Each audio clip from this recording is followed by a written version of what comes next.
बांग्लादेश की पूर्व प्रधानमंत्री शेख हसीना ने अमेरिका पर बहुत बड़ा आरोप लगा दिया। बांग्लादेश की पूर्व प्रधानमंत्री शेख हसीना ने अपनी सरकार के पतन के पीछे अमेरिका का हाथ बताया है। शेख हसीना ने आरोप लगाया कि अमेरिका को सेंट मार्टिन द्वीप नहीं सौंपने की वजह से उन्हें सत्ता से बेदखल होना पड़ा, जो उसे बंगाल की खाड़ी में अपना प्रभुत्व स्थापित करने में सक्षम बनाता। उन्होंने बांग्लादेशी नागरिकों से कट्टरपंथियों के बहकावे में नहीं आने की अपील की है। इस वक्त आपको अपडेट कर दें, शेख हसीना अभी भी भारत में है। उन्होंने 5 अगस्त को हुए तख्ता पलट के बाद पीएम पद से इस्तीफा दे दिया था। मीडिया रिपोर्ट के मुताबिक शेख हसीना ने अपने करीबी सहयोगियों के माध्यम से भिजवाए एक संदेश में अमेरिका पर ये आरोप लगाए हैं। साथ ही उन्होंने प्रदर्शनकारी छात्रों से कट्टरपंथियों के बहकावे में नहीं आने की अपील की है। इस अपील का कितना असर होता है बांग्लादेश में, ये वक्त बताएगा। लेकिन इस बीच सबसे ज्यादा सवाल इस बात को लेकर कि क्या छोटे छोटे देशों को इसी तरीके से तख्ता पलट की कवायद में है अमेरिका, क्योंकि पाकिस्तान ने भी आरोप लगाए थे। वहां पे इमरान खान ने ये आरोप लगाए थे कि अमेरिका का दखल है तख्ता पलट होने में, उनको सत्ता से हटाने में। अब शेख हसीना, जो कि अभी तक बांग्लादेश की प्रधानमंत्री की कुर्सी पर काबिज थी, उन्होंने भी ये सनसनीखेज अमेरिका पर लगा दिया कि मेरे इस्तीफे और मेरे तख्ता पलट में अमेरिका की भूमिका।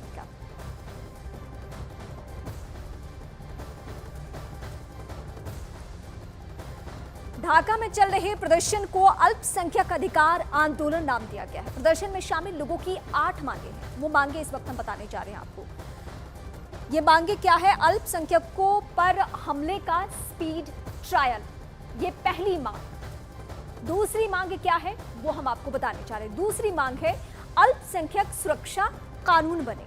जो ये हमला इतना ज्यादा बढ़ा हुआ है, अल्पसंख्यक मामलों का मंत्रालय बनाया जाए। अल्पसंख्यकों को सबसे ज्यादा फोकस किया गया। हिंदू वेलफेयर ट्रस्ट को फाउंडेशन का दर्जा मिले। ये दरअसल उस आंदोलन को लेकर है जहां हिंदू बहुत एकजुट है। प्रॉपर्टी से जुड़े कानून सख्ती से लागू हो। करोड़ों की संख्या में सड़कों पर हिंदू वहां आ चुके हैं। शैक्षणिक संस्थाओं में अल्पसंख्यकों के लिए प्रार्थना कक्ष बने। ये हिंदुओं की मांग है जो बांग्लादेश में रह रहे हैं। संस्कृत और पाली एजुकेशन बोर्ड को मॉडर्न बनाया जाए, ये 7वीं मांग है। इसके अलावा आखिरी मांग दुर्गा पूजा पर 5 दिन की छुट्टी का प्रावधान हो।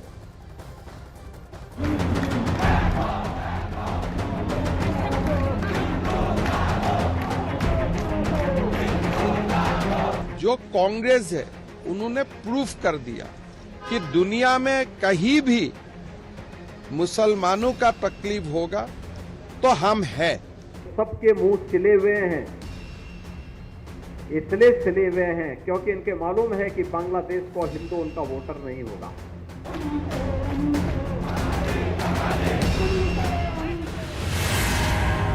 बांग्लादेश में फूटा हिंदुओं का गुस्सा।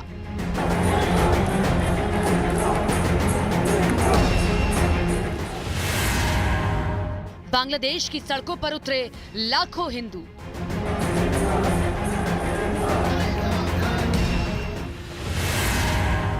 हिंसा के खिलाफ मार्च, हिंदुओं ने मांगा इंसाफ।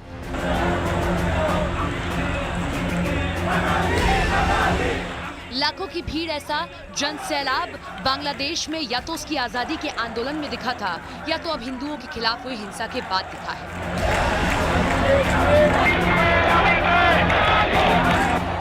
बांग्लादेश के जितने भी बड़े शहर हैं, हर जगह हिंदुओं का जन सैलाब इंसाफ की मांग के लिए सड़कों पर आंदोलन करता दिखा।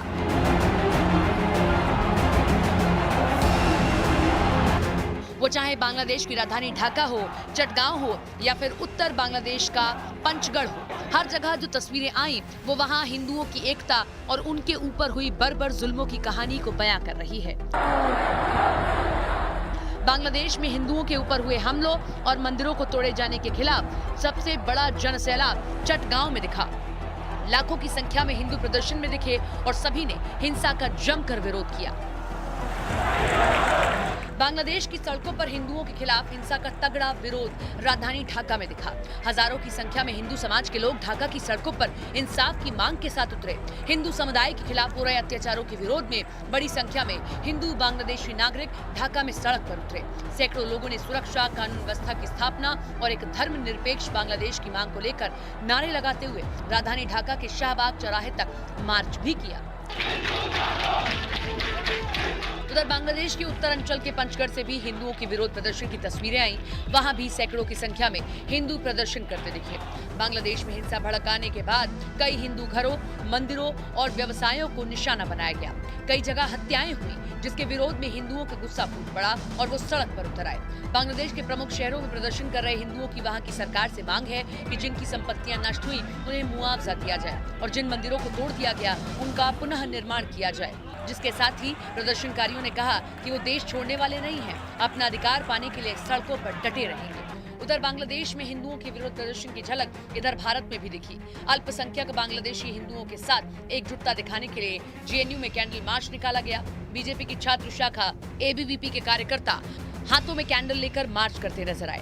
बांग्लादेश में अल्पसंख्यकों पर हमले को लेकर भारत में सियासत तेज हो गई है। बीजेपी ने विपक्ष पर इस मामले में चुप रहने का आरोप लगाया है। बांग्लादेश का हिंदू के लिए ये कांग्रेस लोग कितना बार ट्वीट किया, कितना बार धरना प्रदर्शन किया। आज जो कांग्रेस है उन्होंने प्रूफ कर दिया कि दुनिया में कहीं भी मुसलमानों का तकलीफ होगा तो हम हैं, लेकिन हिंदू का तकलीफ है हम नहीं है। हम खाली हिंदू का बीच में हिंदू को जातियों में तोड़ने का काम ही हमारा मकसद है।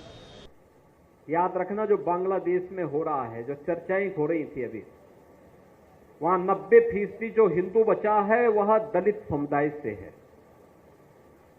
और मैं इसीलिए कहना चाहूंगा, ये जो सबके मुंह सिले हुए हैं, इसलिए सिले हुए हैं क्योंकि इनके मालूम है कि बांग्लादेश को हिंदू उनका वोटर नहीं होगा। वह हिंदू है, ये हो सकता है उसकी गलती हो, लेकिन हम उसको गलती नहीं मानते, हम उसको मानते हैं उसका सौभाग्य है कि वो हिंदू है और उसकी रक्षा करना हम सबका दायित्व है। बीजेपी के आरोपों पर कांग्रेस ने भी पलटवार किया। कांग्रेस के सीनियर नेता जयराम रमेश ने सोशल मीडिया प्लेटफॉर्म पर किए गए पोस्ट में लिखा कि कांग्रेस पार्टी बांग्लादेश के अल्पसंख्यकों पर हुए हमले पर चिंता व्यक्त करती है। पड़ोसी मुल्क बांग्लादेश में अंतरिम सरकार का गठन हो चुका है, लेकिन अभी भी हालात तनावपूर्ण है। राजधानी ढाका समेत कई शहरों की सड़कों से पुलिस गायब है और सेना ने पूरी तरह मोर्चा संभाल लिया है।